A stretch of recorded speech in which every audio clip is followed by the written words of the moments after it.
निर्भो निर्वैरकालमूर्त अजूनी सैभं गुरुप्रसाद।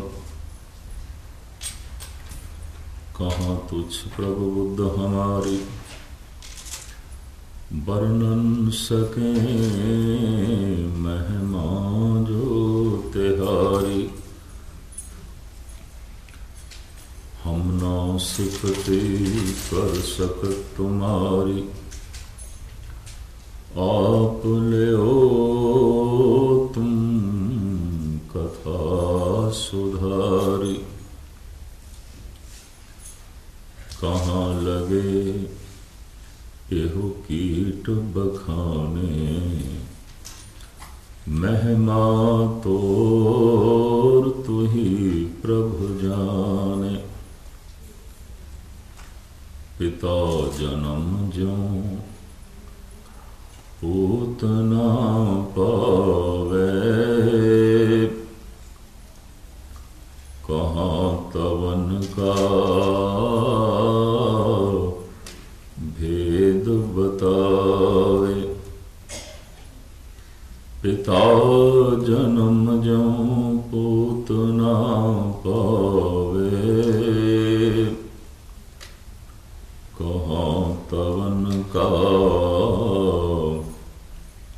भेद बतावे।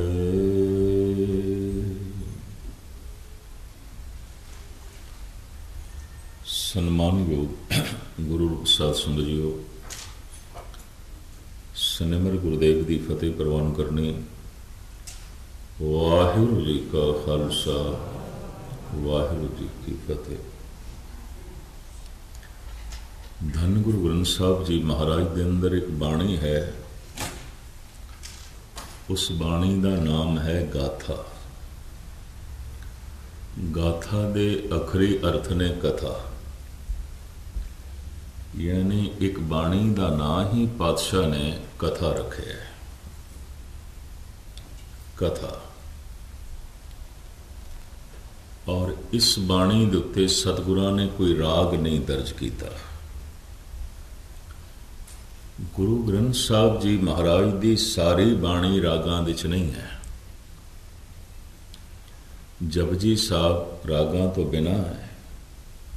संस्कृति श्लोक, फुने छंद, गाथा, चौबोले, श्लोकां दी बाणी, पट्टां दे सवैये, ये सारी बाणी रागां तो बिना है। इस दे उत्ते पातशाह ने कोई राग दर्ज नहीं कीते। जिन्हां दे रोम रोम दे संगीत वसदा सी,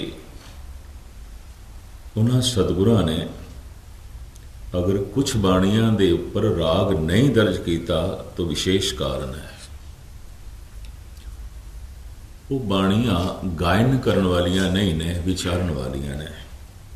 जपजी साहब, संस्कृति श्लोक, गाथा, पुने छंद, चौबोले, सारी श्लोकां दी बाणी ते भट्टां दे सवैये, इन्हां दे उत्ते कोई राग नहीं है। गाथा दे एक श्लोक दी विचार इस वक्त मैं आप जी के सामने रखने की एक निमाणी कोशिश कर रहा। श्लोक है ए, दसन बिहोन भयंगं मंत्रं गारड़ी निवारं, ब्याद उपाड़न संतन नानक लबद करमणे। दसन कहंदे ने दंदा नूं। दसन बिहोन भयंगम मंत्रं गारड़ी निवारं, जैसे सपेरा गारड़ी मंत्र दा जप करके और उन्होंने सिद्ध करके सप नूं दंदां तो बिना कर देंदा है। दसन बिहोन भयंगम, भयंग सप। यदि थोड़ी जी भूमिका तशरीह आप जी के सामने पहले रखते हैं। जद मनुखी दुनिया दे आयुर्वेदिक अजे नहीं आई सी, यूनानी इलाज का भी जन्म नहीं होया सी।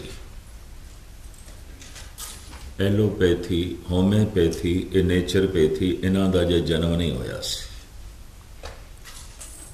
ਇਹ ਮਨੁੱਖਤਾ ਦੇ ਦਿਮਾਗੀ ਵਿਕਾਸ ਤੋਂ ਬਾਅਦ ਦੀਆਂ ਉਪਜਾਂ ਨੇ, ਇਹ ਬਾਅਦ ਵਿੱਚ ਸਭ ਕੁਝ ਪੈਦਾ ਹੋਇਆ। ਪਰ ਰੋਗ ਤੇ ਮਨੁੱਖ ਦੇ ਜਨਮ ਦੇ ਨਾਲ ਚਲੇ ਆ ਰਹੇ ਨੇ। ਕੁਛ ਨਾ ਕੁਛ ਸਰੀਰ ਦੀ ਤਕਲੀਫ ਤੇ ਹੋ ਜਾਂਦੀ ਸੀ, ਔਰ ਰੋਗ ਨੇ ਦੋ ਤਰ੍ਹਾਂ ਦੇ, ਆਦ ਰੋਗ, ਬਿਆਦ ਰੋਗ, ਉਪਾਦ ਰੋਗ। ਇਹਨਾਂ ਨੂੰ ਤਿੰਨ ਤਾਪ ਕਹਿੰਦੇ ਨੇ। ਤਿੰਨ ਤਰ੍ਹਾਂ ਦੇ ਰੋਗ। ਆਦ ਰੋਗ ਜੋ ਜਨਮ ਤੋਂ ਹੀ ਨਾਲ ਚੱਲਦਾ ਹੈ। ਬਿਆਦ ਰੋਗ ਕੋਈ ਤਾਪ, ਕੋਈ ਬੁਖਾਰ, ਕੋਈ ਸਰੀਰ ਦੇ ਵਿੱਚ ਗੜਬੜੀ, ਪੀੜਾ, ਦੰਦਾਂ ਦਾ ਦੁਖਣਾ, ਕੰਨਾਂ ਦਾ ਦੁਖਣਾ, ਅੱਖਾਂ ਦਾ ਦੁਖਣ ਲੱਗ ਪੈਣਾ, ਸਰੀਰ ਦੇ ਅੰਗ ਦੁਖਣੇ, ਕੋਈ ਬਿਮਾਰੀ, ਬਿਆਦ।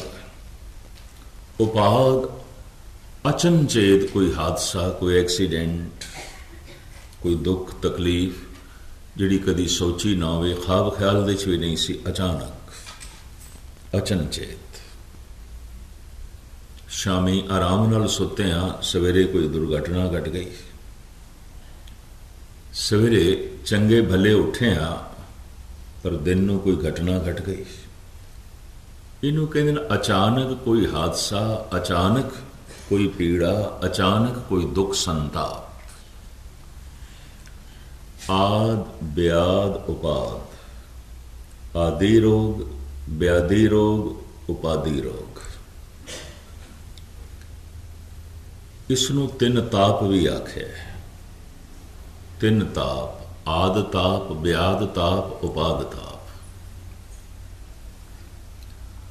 ਤੋ ਆਦਿ ਰੋਗ ਮਨੁੱਖ ਤੋਂ, ਮਨੁੱਖ ਦੇ ਨਾਲ ਜਨਮ ਤੋਂ ਹੀ ਚਲੇ।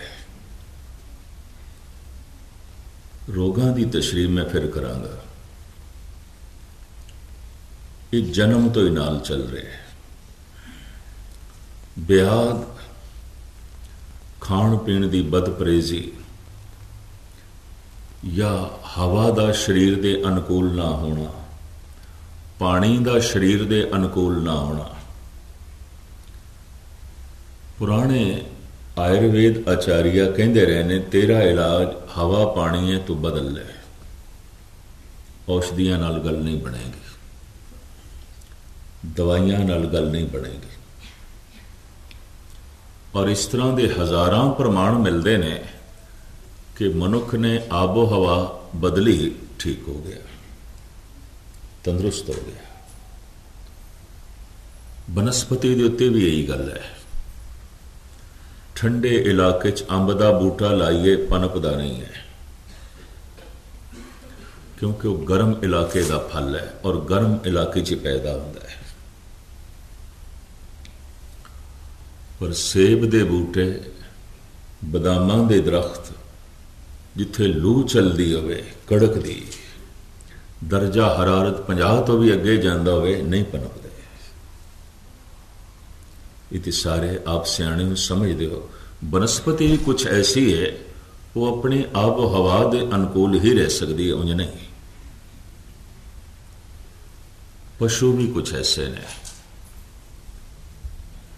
ਮਨੁੱਖ ਚੂੰਕਿ ਬਹੁਤ ਸਿਆਣਾ ਹੈ, ਬੌਧਿਕ ਤਲ ਤੇ ਜੀਂਦਾ ਹੈ, ਔਰ ਇਹ ਹਰ ਥਾਂ ਤੇ ਹਵਾ ਨੂੰ, ਪਾਣੀ ਨੂੰ ਆਪਣੇ ਅਨੁਕੂਲ ਕਰਨ ਦੀ ਕੋਸ਼ਿਸ਼ ਕਰਦਾ ਹੈ।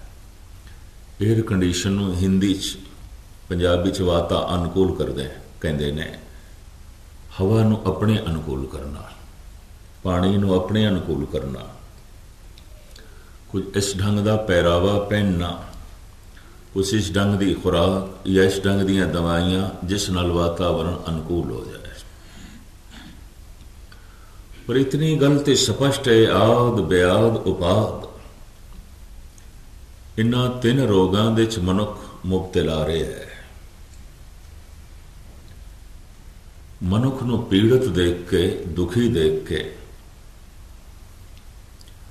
ਆਯੁਰਵੇਦ ਆਚਾਰੀਆ ਅੱਗੇ ਆਏ, ਫਿਰ ਮੈਡੀਕਲ ਸਾਇੰਸ, ਉਸ ਦੀ ਖੋਜ, ਡਾਕਟਰ ਅੱਗੇ ਆਏ। यूनानी हकीम ये अगे आए। अज होम्योपैथी का जोर है, नेचरपैथी दीयां गल्लां ने, पर मनुख दा दे आदि काल विच इलाज चलदा सी मंत्रां दे राहीं, उपचार हुंदा सी मंत्रां दे राहीं। इस श्लोक दे गुरु अर्जन देव जी महाराज ने बस यही जिक्र किया है, दसन बिहोन भयंगम मंत्रम गारड़े निवारण। सप डंग मार जाए तो इसका एक इलाज सी गारड़ी मंत्र। ठूआ डंग मार गया, ठूए ने कट खादा तो इसका भी मंत्रां दे राहीं उपचार सी। दाड़ दुखदी है, कन दुखदे ने, इसका भी मंत्रां दे राहीं इलाज आउंदा सी। और आप दी ज्ञात लई अर्ज करा, अजे भी हिंदुस्तान दे पिंडां दे दाड़ दुखदी है, कन दुखदी है, मांदरी मौजूद ने। पंजाबी च असीं मांदरी कह देने आ, शब्द है मंत्री, जिहदा मंत्र चलदा है, ते मंत्र कहंदे ने बोल नूं, जिहदा बोल चलदा, जो बोल देवे हो जाएगा। इनू कहंदे इसने अपने बोल सिद्ध कीते हुए ने, तो इसनूं इंज कह दईए इन्हें मंत्र सिद्ध किया है। संस्कृत दे च मंत्र, पंजाबी दे च बोल, हिंदी दे च बचन, इंज कह दईए। वाक कह दी, इन्हें वाक, इहदे कोल वाक सिद्धि है, इहदे कोल बचन सिद्धि है, इहदे कोल मंत्र सिद्धि है, इहदे कोल बोल सिद्धि है। और ये जो मैं अर्ज कर रहा, इनू किधरे अत कथनी भी ना समझ लेना, तो वहम तो मात भी ना समझ लेना। बचना दे है, एक बचन बोलीए मनुख क्रोध नाल भर जाता है, एक कौड़ा बचन। एक बचन बोलीए तो मनुख का अशांत मन शांतमई हो जाता है। बोल का तो बहुत बड़ा असर है। एक बोल बोल के अगले नूं तड़पाया जा सकता है, रुलाया जा सकता है, और एक बोल ऐसा बोल के अगले नूं हसाया जा सकता है, खुश किया जा सकता है, प्रसन्न किया जा सकता है। एक बोल बोल के गमगीन किया जा सकता है, परेशान किया जा सकता है, पर एक बोल बोल के आनंदित किया जा सकता है। बोलों का तो बहुत बड़ा असर है, मंत्रां का बहुत बड़ा असर है। आदि काल दे विच मनुखता की समझ एक गल आई, जे बोल मनुख नूं प्रसन्न कर सकते हैं, गमगीन कर सकते हैं, दुखद कर सकते हैं, हसा सकते हैं, रुला सकते हैं, तो बोल रोग भी दूर कर सकते हैं। बोल बीमारियां भी दूर कर सकते हैं। तो बोल नूं मैं फिर कह दिया, मंत्र रोग भी दूर कर सकते हैं। बोलों के अपने अपने नाम, मंत्रां के अपने अपने नाम। बहुत पुराने समय एक गल पकड़ दे चाही, जिस मंत्र नूं, जिस बोल नूं बार बार दोहराओ, अगर वो मनुख के प्राणां दे च रम गया तो उस दे च मन यकसू हो गया, एकाग्र हो गया, तो इसनूं कहंदे ने बोल सिद्धि इसनूं मिल गई। बचन सिद्धि इस दे कोल है, मंत्र सिद्धि इस दे कोल है। सब तो पहले ये एक तरह का विज्ञान, एक तरह की सूझ समझ जिन्हां लोकां दे कोल आई, उन्होंने बोल सिद्धि दे राहीं, मंत्र सिद्धि दे राहीं रोगां नूं दूर करने की कोशिश की। आवाज दे ए ज्ञानी सन, मंत्रां दे ए ज्ञानी सन। किस तरह का मंत्र किस तरह के रोग नूं दूर कर सकता है। यह मंत्र बच्चियां ते नहीं चलते सन, कारण मंत्र दे राहीं इलाज करन लई रोगी वास्ते लाजमी होंदा सी कि उसके मन की श्रद्धा जरूर हो, विश्वास जरूर करे, भरोसा जरूर करे। ये तो अज भी असी देखते हैं, अद्धा कम डॉक्टर की दवाई कर दी है, अद्धा कम मरीज का भरोसा विश्वास। अगर मरीज का भरोसा नहीं, विश्वास नहीं, तो डॉक्टर की सियाणप कम नहीं करेगी। ये भी मैं अर्ज करते हैं। भरोसा छेती राजी करता है। विश्वास एक बड़ी प्रबल शक्ति है। इसनू अजोके मनोविज्ञानियों ने मन लिया है। दूर क्यों जाओ, विश्वास करो तो परमात्मा है, ना करो तो नहीं है। मन मन्ने तो परमात्मा है, मन ना मन्ने तो कोई परमात्मा नहीं। धन गुरु गोबिंद सिंह जी महाराज ने अपनी बाणी दे मन नू गुरु कह दिता है। आप जी के सामने बोल रखा। सर्व काल है पिता अपारा, देव काल का मात हमारा। मनुआ गुरुमुर मनसा माई, जिनमों को शुभ क्रिया पढ़ाई। मनुआ गुरु, मन मेरा गुरु है। क्यों? मन मन्ने ते गुरु है, मन ना मन्ने ते कोई गुरु नहीं। अक्सर मनुख कह देंदा है मैं पढ़िया ते है, मन नहीं मनदा। मैं सुनिया ते है, मन नहीं मनदा। कुछ ऐसे भी कह देंदे ने एक दृश्य वेख्या ते है, मन नहीं मनदा। तो जे मन नहीं मनदा तो पढ़िया होया, सुनिया होया, वेख्या होया व्यर्थ चला गया। खेड ते सारी मनन दी है। और आप दी ज्ञात लई अर्ज करा, मन लेना खास करके परमात्मा नूं बड़ी वड्डी सौगात है, बड़ी वड्डी करामात है। इस वास्ते गुरु नानक जैसे वक़्त दे रहबरी पुरुष नूं कहना पिया, मन्ने की गत कही न जाए। जो मन लैंदा है उहदी गति बयान नहीं की जा सकती। मनन वाला इतना महान है, महाराज कहते उसकी महिमा बयान नहीं की जा सकती। कागद कलम न लिखण हार, मन्ने का बह करे विचार। कोई ऐसा कागज नहीं, किसी की जो है कलम दे इतनी ताकत नहीं, किसी का दिमाग इतना सोच नहीं सकता कि मनन वाले की महिमा लिख दे। कागद कलम न लिखण हार, मन्ने का बह करन विचार। तो एक किधरे अत कथनी नहीं, गुरु नानक दे बोल जो मन लैंदा है, मन दे परमात्मा प्रगट होंदा है। अगर जिस जिस मनुख की जिंदगी दे परमात्मा नहीं प्रगट हो रहा तो मन नहीं मनदा, मन डोलदा है। मन दे डोलन का मतलब की है? भरोसा डोलदा है, सिदक डोलदा है, भरोसा डोलदा है। इहदे लई ते फिर अरदास ही करनी पेगी, डोलन ते राखो प्रभु, नानक दे कर हथ। हे प्रभु, अपना हथ दे के डोलन तो बचा। मन डोलदा है। मन डोलन तो मुराद की? भरोसा डोलदा है, यकीन डोलदा है। पढ़ लिया, सुन लिया, भरोसा बच गया। जिंदगी दे उतार चढ़ाव आए, दुख संताप आए, होर अनेकों तरह के उतार चढ़ाव देखे, मन डोल गया, भरोसा डोल गया। भरोसा डोले इस तरह दियां हजारां थावां ने, हजारां दृश्य ने। भरोसा बजे केवल सत्संग है, इस तो इलावा होर किहड़ी थां है? और तो कुछ था ही नहीं। मनुख दा भरोसा बज सके सिवाय कथा कीर्तन तो होर कुछ है ही नहीं। मनुख दा भरोसा डोल जाए, बहुत कुछ है, बड़ा कुछ है संसार दे देखण नूं, बहुत कुछ है सुनन नूं, बहुत कुछ है। बहुत सारे ऐसे दृश्य ने, बहुत सारा ऐसा संसार दे पसारा है जिन्हों वेख के मन डोल सकता है, श्रद्धा डोल सकती है, भरोसा डोल सकता है।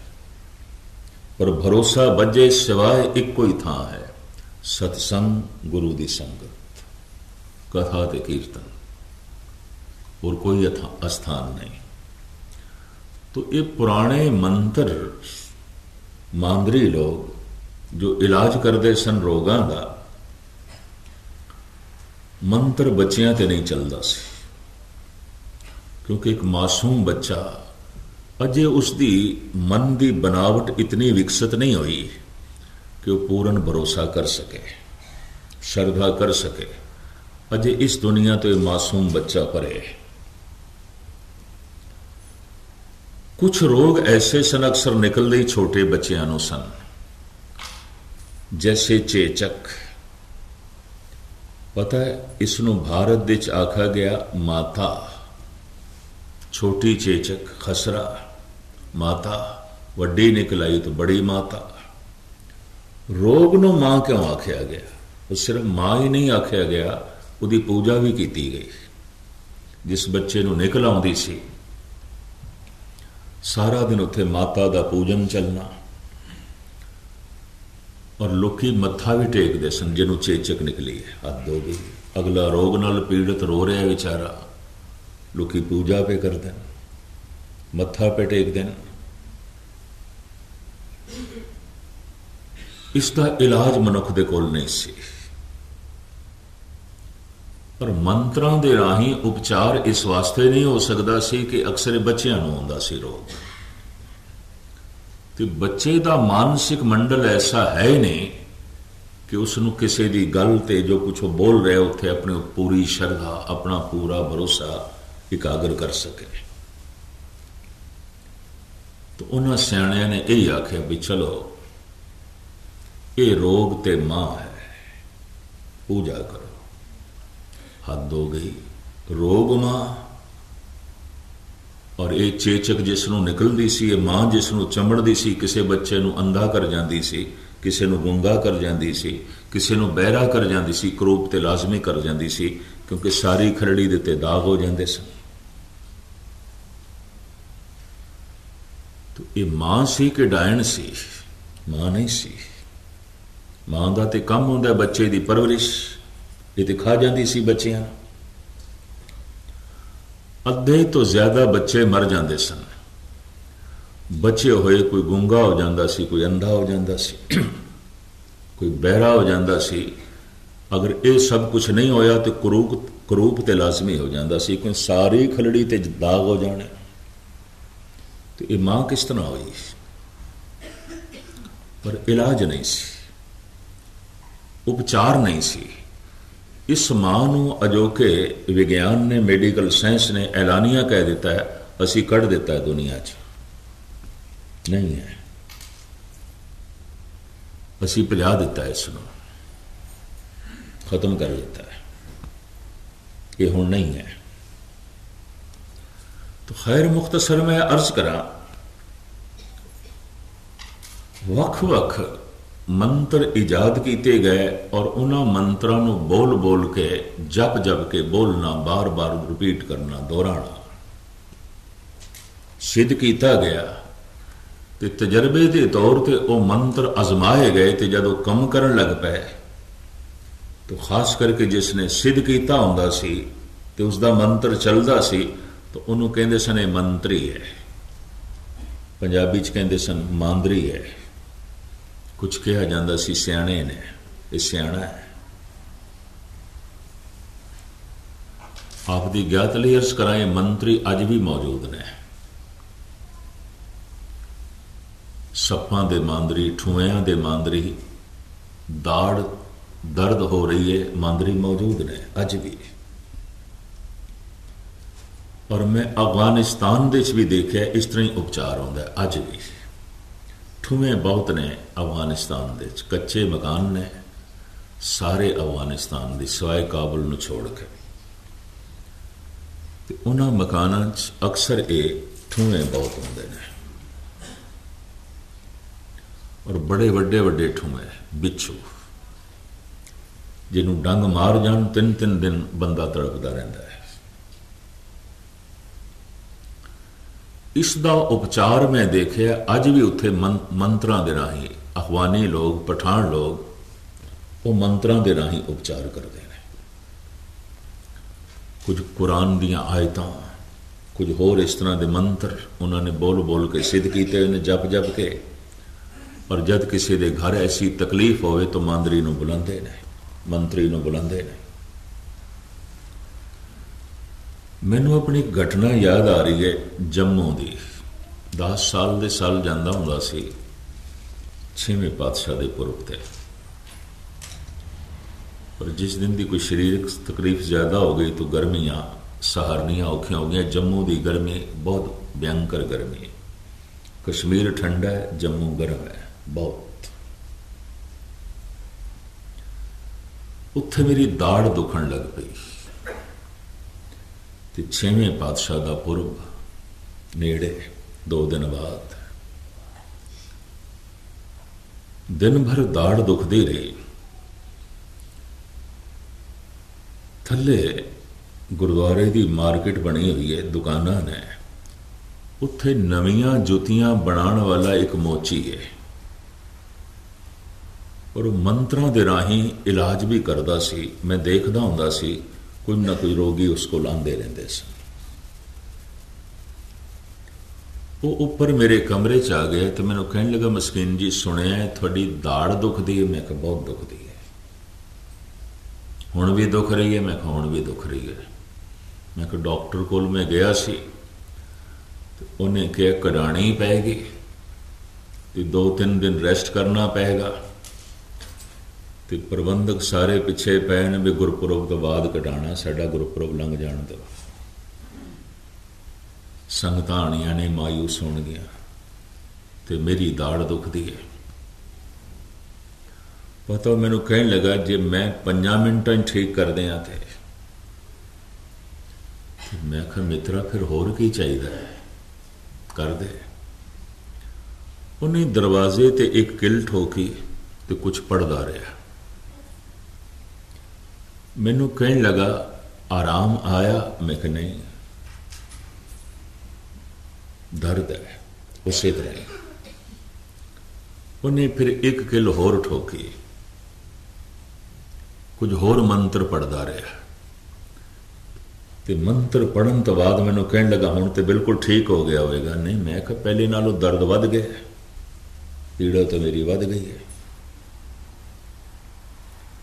पता उसने मैनू की आख्या, मस्कीन जी थोड़ी श्रद्धा मेरे ते नहीं बजदी पई ते मेरा मंत्र कम नहीं करता पिया। तुसी मेरे ते श्रद्धा करो, तुसी मेरे ते भरोसा करो।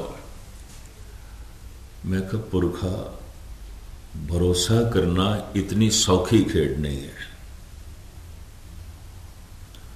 खास करके तार्किक इंसान लई।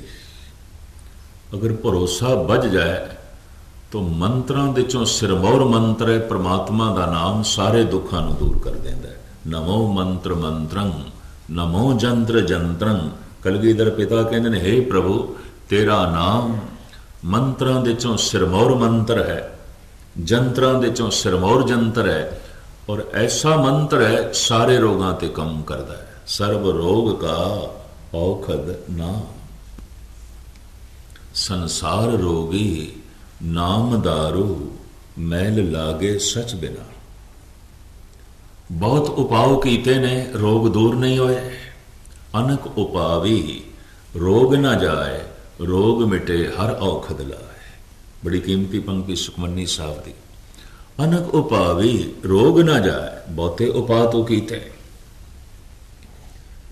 बड़े डॉक्टर बदले, बड़े हकीम बदले, बड़े वैद बदले, बड़ियां दवाइयां बदलियां, सब कुछ किया, नहीं होया तो ठीक। अनेक उपावी रोग न जाए, रोग मिटे हर औखद लाए। अगर हरि नाम की औषधि खा लें रोग मिट जाएगा। गुरु अर्जन देव जी महाराज दा वाक। बाकी जड़ियां जड़ी बूटियां ने, दवाइयां ने, यकीन जानो वह भी उदों ही काम करदियां ने जब परमात्मा की रजा नाल होवे। औखद आए रास विच आप खलोया। जिन्ने चिर तक परमात्मा आप विचे ना खड़ा होवे औषधियां काम भी नहीं करदियां, दवाइयां काम नहीं करदियां। तो खैर मैं अर्ज कर रहा सी, रोगी मनुख आद काल तो चले आ रहे हैं। जदों दा मनुख आलमे वजूद विच आया, रोग उदों दे चले आ रहे हैं। किधरे हवा अनुकूल नहीं, किधरे पानी अनुकूल नहीं, किधरे अन्न अनुकूल ना होया, खुराक किधरे अपने सुभाव के मुताबिक, अपनी शरीरक क्रिया के मुताबिक खादा पीता ना। ते हर शरीर दे विच 3 तत्तां दे चों कुछ तन प्रधान हो सकते हैं। एक वात पित्त कफ, ਇਹਨੂੰ ਆਯੁਰਵੇਦ ਆਚਾਰੀਆ ਕਹਿੰਦੇ ਨੇ ਵਾਤ ਪਿੱਤ ਕਫ। ਰੋਗ ਸਰੀਰ ਦੇ ਵਿੱਚ ਉਦੋਂ ਪੈਦਾ ਹੁੰਦੇ ਨੇ ਜਦ ਸਰੀਰ ਦੇ ਵਿੱਚ ਪਿੱਤ ਵੱਧ ਜਾਏ, ਕਫ ਵੱਧ ਜਾਏ ਜਾਂ ਵਾਯੂ ਵੱਧ ਜਾਏ।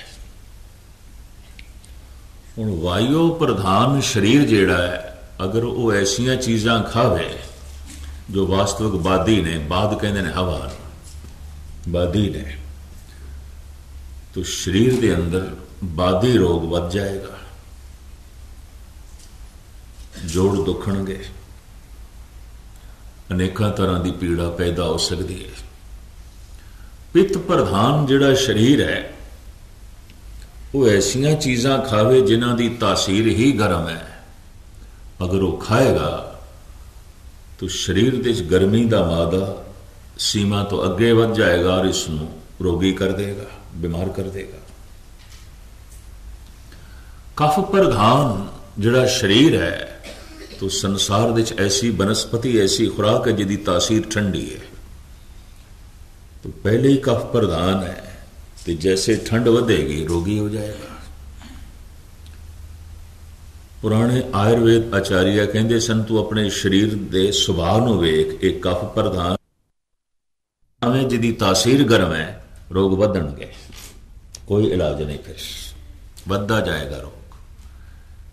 इनू कहते ने आहार चिकित्सा, आहार ही इलाज है। आयुर्वेद आचार्य कहते हैं आहार चिकित्सा, खाना पीना ही दारू है, खाना पीना ही दवाई है, खाना पीना ही इलाज है, खाना पीना ही औषधि है। अगर शरीर की क्रिया तो शरीर के स्वभाव का जो है पता हो तो खैर ये शरीरक रोग, ये व्याध रोग तो दूर हो जाएंगे। आदि रोग, आदि रोग, आदि रोग की है? धन गुरु नानक देव जी महाराज एक वैद की दुकान के कोलों लंघे, बड़ी रोगियां की भीड़ सी, और मैं अर्ज कर दिया माड़ा मोटा रोग तो हर शरीर दे छूंदा है, क्योंकि शरीर के प्रति मनुख इतना सावधान सुचेत नहीं है कि हर वक्त सावधान रहे, हर वक्त सुचेत रहे। बड़ी भीड़ रोगियां दी धन गुरु नानक देव जी महाराज लंघे ने, खड़े हो गए ते हस पे। वैद अपनी दुकान तो उठे, मत्था टेके ते हथ जोड़ के कहंदा बाबा जी मेरे ते हसे हो, यह हासा थानू मरीजां ते आ गया है, यह मेरियां दवाइयां जो पईयां ने इन्हां नूं वेख के हसे हो, आप हसे क्यों हो? सतगुरु कहन लगे तिन्नां नूं वेख के हस पिया, की करिए? इन्हां तिन्नां नूं वेख के ही हासा निकल गया। क्यों? तैनू वेख के मैनू इस वास्ते हासा आया, आद रोग का तैनू ज्ञान नहीं है। जन्म तो जो रोग मनुख दे नाल चलदा है उसका तैनू बिल्कुल बोध नहीं है, तो तू इलाज कर रहे हैं। इन्हां दवाइयां ते मैं इस वास्ते हसिया, ये आद रोग नूं कट ही नहीं सकदियां, एवें फजूल दा डंबर तू इकट्ठा कीता है। ते इन्हां रोगियां ते भी मैं हसिया कि आद रोग जब दूर ही नहीं हो सकता इस दुकान ते, इस औषधि ते, इस वैद तो इलाज कराना आए ने। तो महाराज कहते मेरा हादसा निकल गया। तो उस वक्त ये वैद हाथ जोड़ के कहता है महाराज साड़ी जिहड़ी पढ़ाई है उहदे च आद रोग का कोई ज्ञान नहीं है। आद रोग की है? जिसका इलाज मैं नहीं कर सकता। वो रोग की है जिसकी मैनू समझ नहीं है। तो सतगुर दसदे ने वाह के गुरु ग्रंथ साहब जी महाराज के बचन, गुरु नानक की बाणी, दुख विछोड़ा एक दुख बुख, एक दुख सख्त वार जमदूत, एक दुख रोग लगे तन धाए, वैद न भोले दारू लाए। मूल रोग जिहड़ा है विछोड़ा, जो मनुख की सुरत शब्द तो विछड़ी हुई है, जो मनुख की चेतना परम चेतना तो टूटी हुई है, जो आत्मा परमात्मा तो विछड़ी हुई है, बस ये मूल रोग है। इसे ही रोग तो सारे रोग जन्म लेंदे ने, इसे ही आद रोग तो व्याध पैदा होंदा है, इसे आद रोग तो उपाद पैदा होंदा है। रोगां दा मूल यही है, रोगां दी खाण यही है, बुनियाद यही है। यानी गुरु नानक दा ऐसा कहना कि ईश्वर तो टुटिया होया मनुख तंदुरुस्त नहीं हो सकता, हो ही नहीं सकता।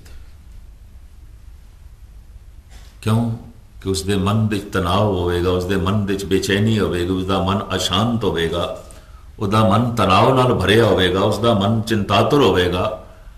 अरे मानसिक रोग पता नहीं किस तरह शरीरक रोगां नूं जन्म देणगे। ईश्वर तो विछड़िया होया मनुख गुरु नानक दे दृष्टिकोण के मुताबिक तंदुरुस्त नहीं हो सकता।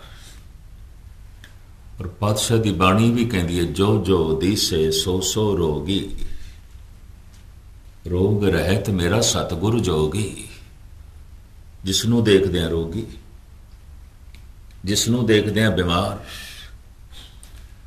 संस्कृत का एक बड़ा सोहना शब्द है स्वास्थ्य। आम तो इसके अर्थ करते हैं तंदुरुस्ती, हैल्थ, तंदुरुस्ती। हिंदी ते संस्कृत का शब्द है स्वास्थ्य, भी तू स्वस्थ है। और वास्तविक इसके अखरी अर्थ जिहड़े ने स्वास्थ्य स्वय अस्थिति, जो अपने विच टिक गया है, जुड़ गया है, जो समाधि लीन हो गया है, बस वही तंदुरुस्त है, बाकी नहीं, बाकी कोई भी तंदुरुस्त नहीं। अगर तन उसका रोगी नहीं तो मन रोगी है। और जिस दिन मन रोग चुक ना सके उन्हें तन नूं भेज देने, तन दे तन ते प्रगट हो जाएंगे। अजे बीज रूप दे च रोग मौजूद ने, अजे अंकुरित नहीं होए, शरीर के तल ते प्रगट हो जाएंगे। स्वय अस्थिति, स्वास्थ्य स्वय अस्थिति अपने विच जो टिक गए।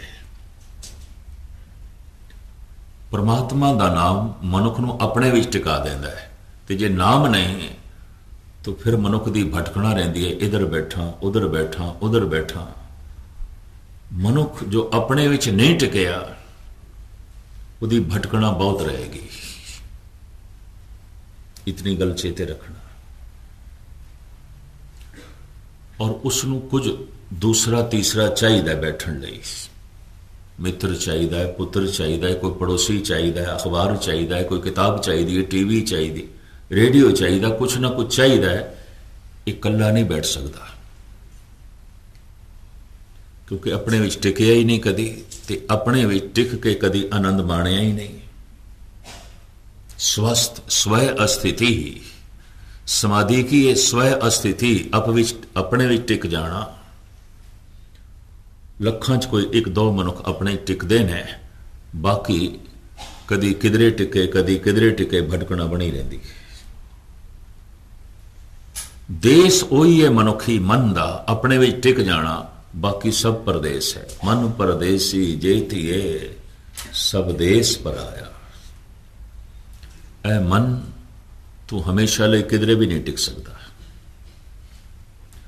मन दे तल ते सब कुछ पुराना हो जाता है, कुछ भी नवा नहीं है। मन सब कुछ नू पुराना कर देता है। कविता पुरानी हो जाती है, संगीत की धुन पुरानी हो जाती है, तस्वीरां पुरानियां हो जांदियां, माहौल पुराने हो जाते हैं, याराने पुराने हो जाते हैं। सैरो तफरीह एक इलाके की वो पुरातनता जो है जन्म दे देती है। इस वास्ते इस सदी दे चूंकि मनुख का मन बड़ा चंचल है, चंचल तो मुराद चल चल रुकदा ही नहीं। परमात्मा नहीं चले, नहीं चल नहीं चलता, मन की ये चंचल चल चल चलदा ही है, चलदा ही है। ये रुकदा क्यों नहीं? कोई ऐसी थां ही नहीं जिथे हमेशा बैठ सके। ये उकता जाता है परिवार तो, उकता जाता है संसार तो, उकता जाता है पदार्थों तो। कविता तो उगता जाता है, संगीत की धुन तो उगता जाता है, तस्वीरों तो उगता जाता है। नवीनता चाहिए। एक कवि ने एक कविता सुनाई है, चाहे कितनी कीमती, कितनी महान, तो कितना उस विच ज्ञान, इतिहास ते साहित होवे, ते सुन के बड़ा रस मिलिया होवे, पर वो कवि आखे बई मैं इसनूं हुण दोबारा सुनाण लगा, तो समझ लो अद्धा रस खो गया, अद्धा खो गया। तो जी वो किधरे बेवकूफ़ी कर बैठे तो आखे मैं हुण ये तीसरी दफा थानू सुनाण लगा, तो 1/3 रस खो गया, 3 हिस्से रस खो गया। तो जे हुण वो आखे मैं थानू हुण चौथी दफा सुनानी है, तो श्रोते कहणगे पागल लगता है, ये किधरे इसका तवाजन तो डावाडोल नहीं, ये तो पगला लगता है, उचाट हो जाएगा और कोई सुनेगा भी नहीं। अगर वो जिद कर बैठा हूं मैं 5वीं दफा सुनानी है, तो अगले ने कहना दीवारां नूं सुना सी चले, नहीं सुनते। कारण की है? पहली दफा सुन के इतना रस आया, हुण क्यों नहीं? पुरानी हो गई। तीसरी दफा सुनाई बहुत पुरानी हो गई, चौथी दफा सुनाई नवीनता सारी खो गई, कुछ भी नहीं रहा। संगीत की धुन पुरानी हो जाती है, फैशन पुराने हो जाते हैं, माहौल पुराने हो जाते हैं, याराने पुराने हो जाते हैं। पुराने नाल मन सहमत नहीं आता, मन नवें की तलाश करता है, नवीनता की तलाश। तो हुण मैं अर्ज करा, आप सारे सियाणे बैठे हो, नवें ते पुराने दे फर्क कितना है? जो नहीं वेख्या नवा है, वेखद्या ही पुराना हो गया। जो नहीं सुनिया नवा है, सुनद्या ही पुराना हो गया। जो नहीं हंडाया नवा है, हंडाद्या ही पुराना हो गया। मैं अमेरिका दे सुन के दंग रहा कि कोई फैमिली 3 साल तो ज्यादा अपने मकान दे नहीं रही, बदलते हैं, ये बेचो दूजा लो, चेंजिस, तब्दीली चाहिए। पर हुण कौन दसे नवा मकान कितने चिर तक नवा है, ये कल पुराना हो जाएगा। मकान बदलो, माहौल बदलो, वातावरण बदलो, तस्वीरां बदलो, संगीत की धुन बदलो, फैशन बदलो। कोई फैशन 2 महीने तो ज्यादा उत्थे टिकता नहीं, और ये बदलने की प्रथा बहुत अगे तक चली जाती है, अखलाकी गिरावट तक चली जाती है। पति बदलो, पत्नी बदलो, कुछ भी नहीं रहने देती। कारण मन टिकदा नहीं किधरे। तो जे मन टिकदा नहीं तो एक गल स्पष्ट हो गई, मन का अजे वो आसन, वो सिंघासन असी इसनूं दिता नहीं जिस ते हमेशा टिक सकता है, बैठ सकता है। खलील जिब्रान की मैनू एक कहानी याद आई। ये लिबनान के अंदर एक चंगा साहित्यकार होया, कहानीकार, जैसे टॉलस्टॉय होया रशिया दे, जैसे रविंद्रनाथ टैगोर है हिंदुस्तान दे, इस तरह है खलील जिब्रान। इसकी कहानी बड़ी सोहनी, बड़ी कीमती। इन्हें कहानी लिखी एक फकीर दे कोलों।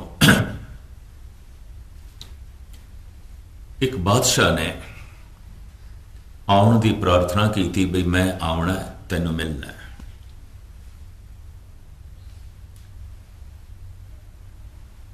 जिहड़ा संदेशा लैके आया सी फकीर दी कुटिया च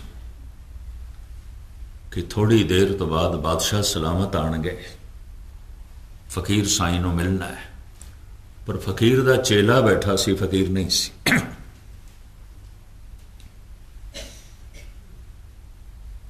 उस संदेशवाहक चेले नूं ही पत्रका पकड़ा गया भी थोड़ी देर तक बादशाह आ जाणगे, तो उम्मीद है फकीर साईं भी आ जाएंगे। उस संदेशा दे के चला गया, बादशाह ते आ गया, फकीर नहीं सी। चेले ने अंदर एक दरी पई सी, पाटी हुई, बाहर विछा दी बादशाह नूं भी बैठो। पर बादशाह टहलदा रहा, नहीं बैठे।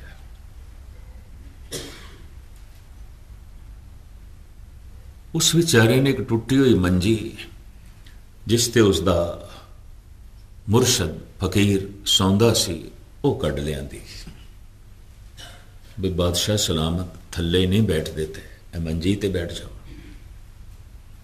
बादशाह फिर भी टहलदा रहा, नहीं बैठे। वो फकीर दी अंदरों गद्दी चुक ले आया,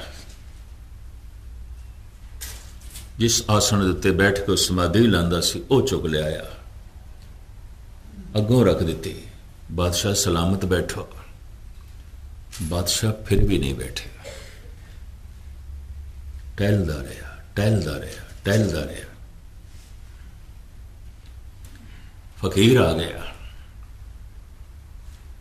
इस बादशाह ने सलाम करके रस्मी गुफ्तगू तो बाद साफ कह दिता, फकीर साईं मैं थोड़े को इस वास्ते आया, मेरा मन नहीं टिकता, बस पूछण आया। पता उस फकीर ने की आख्या, भाई मेरे चेले ने तेरे लिए इतने सिंहासन बिछाए, दरी बिछाई, फिर मंजी डाई, फिर मेरी गद्दी तक तेनू दे दी, तू क्यों नहीं टिकया, बैठा क्यों नहीं? हुण एक फकीर दे कोलों आके झूठ बोलना इस बादशाह लिए औखा हो गया। कहने लगा मैं बहुत कीमती कपड़े पहने हुए सन, जर्रीदार, ये सब कुछ मैला से, ये दरी पाटी हुई, ये मंजी टूटी हुई, और ये गद्दी मैली कुचैली राख नाल भरी हुई, बैठ नहीं सकिया मैं, टहलदा रहा। गलत बयानी मैं की करा? तेरा मन टिकदा नहीं, तू जिथे जिथे मन नू टिकाण की कोशिश करदा, मन की गद्दी नहीं है, मन का सिंघासन नहीं है, वो मन की मंजी नहीं है। मन सिर्फ टिक सकता है परमात्मा के नाम दे, खुदा के नाम दे, होर किधरे भी नहीं। ये सिंघासन दे लभ के उस टिक जाएगा, और कोई तरीका नहीं। ना ये धन दे टिकेगा, ना ये रूप दे टिकेगा, ना ये रंग दे टिकेगा, ना ये पदार्थां टिकेगा, ना ये परिवार दे टिकेगा, ना ये संसार दे टिकेगा। ये टिकेगा तो निरंकार दे, खुदा दे। वो सिंघासन तो इसनूं दिता ही नहीं। मन के तल ते सब कुछ पुराना हो जाता है, चंचल चलता है, चलता है, चलता है, और इतना तेज चलता है सब कुछ नूं पुराना कर जाता है। और कहंदे ने इस आसमान दे थले मन की दुनिया दे कुछ भी नवा नहीं है, कुछ भी नवा नहीं है। साहित्यकार आलम दार्शनिक ऐसा कहते हैं, इस आसमान दे थले मन की दुनिया दे कुछ भी नवा नहीं है। मन सब कुछ नूं पुराना कर देंदा। मैं दोहरा दियां, संगीत की धुन पुरानी हो जाती है, फैशन पुराने हो जाते हैं, कवितावां पुरानियां हो जांदियां, तस्वीरां पुरानियां हो जांदियां, मनुख पुराने हो जाते हैं, माहौल पुराना हो जाता है, सब कुछ पुराना हो जाता है। पुराने नाल मन सहमत नहीं, पुरानी थां ते मन बैठ के राजी नहीं। इनू सिंघासन नवा चाहिए। तो हुण मैं फिर दोहरा दियां, नवा किन्ने चिर तक नवा है? जो नहीं वेखिया नवा है, वेखदे ही पुराना हो गया। जो नहीं सुनिया नवा है, सुनदियां ही पुराना हो गया। जो नहीं हंडाया फैशन नवा है, हंडादियां ही पुराना हो गया। नवे तो पुराने च फासला कितना? कुछ भी नहीं। धन गुरु नानक देव जी महाराज कहते ने, एक ऐसा भी है जो कदी पुराना नहीं होता, कदी भी पुराना नहीं होता। कौन है? साहिब मेरा नीत नवा सदा सदा दा था। वो जो कायनात दा साहिब है, मालिक है, वो जो मेरा मालिक है, सारी दुनिया दा मालिक है, कतई पुराना नहीं होता, नित नवा है। जद भी किसी की सुरत शब्द दे जुड़ी है, उन्होंने छिन छिन दे नवा रस आया। अगर एक कोई तरह का रस आंदा, संतां ने कदों का सिमरन छोड़ देना सी, लोड़ ही नहीं सी। जो सवेरे रस आया वही शाम, जो शामी रस आया वही कल, छड्डो, कुछ भी नहीं। ऐसी गल नहीं है। पल पल दे च रस बदलता है, पल पल दे च आनंद बदलता है और वधदा है। दिन दिन चढ़े सवाया, नानक होत ना घाट। इस वास्ते आखिरी दम तक अभ्यासी की रुचि बनी रही है। क्यों? परमात्मा नित नवा बनया रहता है, पुराना होंदा ही नहीं। सच पुराना ना थिए, नाम ना मैला होए। महाराज कहते सच पुराना कदी होंदा ही नहीं। परमात्मा का नाम कदी पुराना होंदा ही नहीं। नित नवा साहिब मेरा नीत नवा, सदा सदा तातार। मनुख की तलाश की है नित नवा, तो नित नवा केवल परमात्मा है, बाकी कुछ भी नहीं है। नित नवा केवल ईश्वर है, बाकी कुछ भी नहीं है। नित नवा ते नित नवीनता की झलक केवल परमात्मा की नाम है, उसका नाम है। अगर जुड़ जाए कोई तो मन टिक जाएगा, चंचलता मिट जाएगी। चल चल नहीं चलेगा, क्योंकि नाम नेचल है। तो नेचल सिंहासन ते बैठ के मन नेचल हो जाएगा, लीनता नसीब हो जाएगी। लमकाइए ना।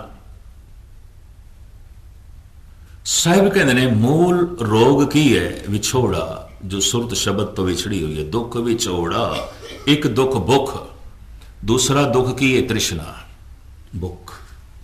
ये भोजन नाल नहीं मिटती, कपड़ियां नाल नहीं मिटती, धन नाल नहीं मिटती। ये भुख ऐसी है किसी चीज नाल नहीं मिटती। एक दुख भुख, एक दुख सख्त वार जमदूत, एक दुख रोग लगे तन धाए, वैद न भोले दारू लाए। कोई वैद इसका इलाज नहीं कर सकता। ऐ वैद है तेरे को ऐसी दवाई कि तू बंदे नू खिलाए तो समाधि लग जाए अगले दी, ते अगले दा मन नाम दे टिक जाए। दुख विछोड़ा, एक दुख भुख, एक दुख सख्त वार जमदूत, एक दुख रोग लगे तन धाए, वैद न भोले दारू लाए।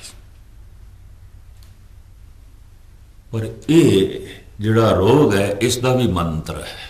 उस मंत्र नूं कहंदे ने गुर मंत्र। शरीरक रोग ने और अनेका रोग ने, मांदरी लोगों ने, मंत्रियों ने, उन्होंने भी मंत्र ईजाद किए और बहुत सारे मंत्र ने। उन्होंने बहुत सारे मंत्रों के एक मंत्र है गारड़ी मंत्र, जिसका जिक्र धन गुरु अर्जन देव जी महाराज गाथा नामक बाणी दे करते ने। दसन बिहोन भंगंग मंत्रं गारड़े निवारं, ब्याद उपाड़न संतन नानक लबद करमणे। इस श्लोक की तशरीह व्याख्या कल शाम के समय मैं आप जी के सामने रखने की निभानी कोशिश करांगा, क्योंकि समा हो गया 8 बजे का समा किधरे सैजली स्ट्रीट गुरुद्वारे च रख दिता गया, तो उत्थे पहुंचना है। कल फिर थोड़े चरण इस तरह परसांगे और उस तो बाद सवेरे के समय भी 8-9 नूं हाज़री भरांगे। फिर शाम नूं इसे ही स्थान ते 28, 29, 30 जून नूं सवेरे शाम दोवें वक्त थोड़े चरण परसांगे। उदों 28, 29 पहले हाज़री ग्राम स्ट्रीट गुरुद्वारे रामगढ़िया सभा ते बाद 8:15 तो लैके 9:15 बजे तक थोड़े चरण परसने ने। अजे तो मैं कल हाज़री फिर इसी समय भरांगा और इसी समय समाप्ति करनी है। उम्मीद है आप वक्त सिर पहुँचने की कृपालता करोगे। सारिਆਂ ਦਾ हार्दिक तौर पर धन्यवाद। बड़े टिकाव नाल आपने सरवण किया और महापुरखों का हार्दिक तौर पर धन्यवाद। समूह सत्संगियों का, इंतजामिया का बार बार हार्दिक तौर पर धन्यवाद। भुल चुक की क्षमा, दास की फरते प्रमाण करने। वाहिगुरू जी का खालसा, वाहिगुरू जी की फतेह।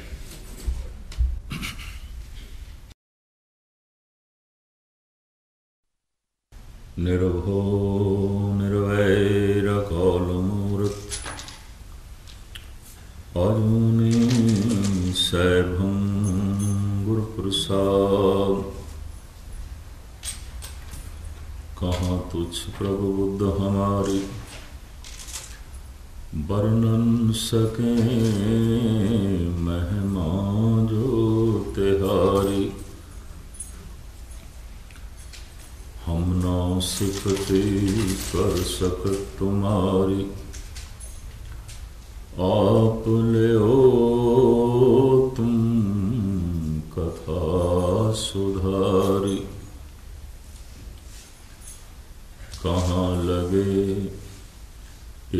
कीट बखाने, महिमा तोर तुही प्रभु जाने। पिता जन्म ज्यों